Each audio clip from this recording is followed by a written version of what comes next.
C'est-à-dire qu'on s'est aperçu à un moment qu'il ne suffisait pas que les femmes puissent être élues, il fallait aussi qu'elles soient élues. Et les partis, dans leur liste électorale et dans quand ils faisaient le choix de candidates, ils préféraient très souvent des candidats. Donc à l'arrivée, on arrivait avec 4/5e une assemblée qui était encore à 4/5e des hommes, et il y avait 1/5e de femmes seulement.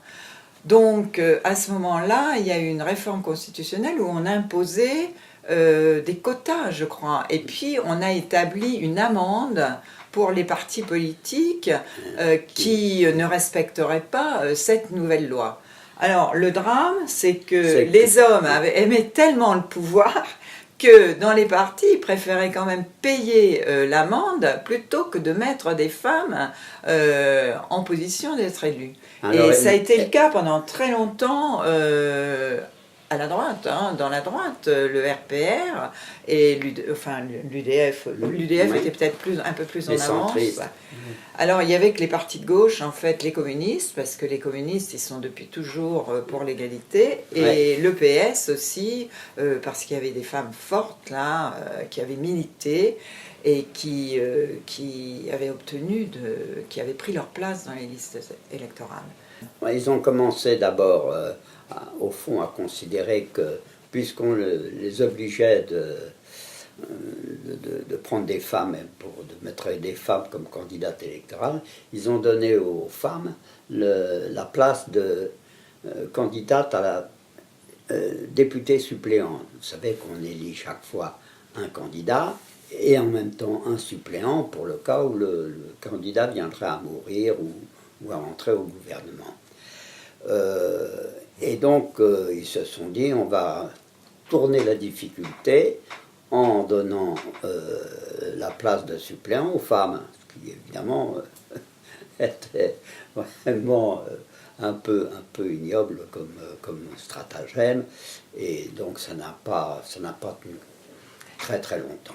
Oui, parce qu'aujourd'hui, on ne s'étonne plus de voir des femmes au poste important. Surtout, ça a fait monter une nouvelle génération de femmes qu'on ne connaissait pas du tout avant. Des femmes comme Christine Lagarde, par exemple, au ministère de l'économie et des finances, elle a fait ses preuves.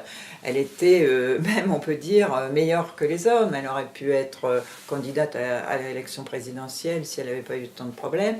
Bon, elle dirige maintenant le FMI. Donc ça a vraiment ouvert la porte aux femmes, à des femmes de qualité.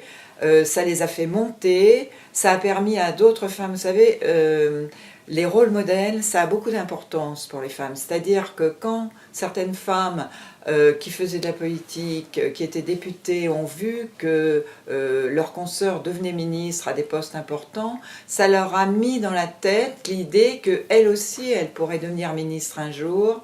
Et donc l'ascension, elle s'est faite comme ça, en fait. Et aujourd'hui, plus personne ne s'étonne de voir une femme dans les grands ministères régaliens, c'est-à-dire les finances, la justice, et surtout la défense, ministre des armées.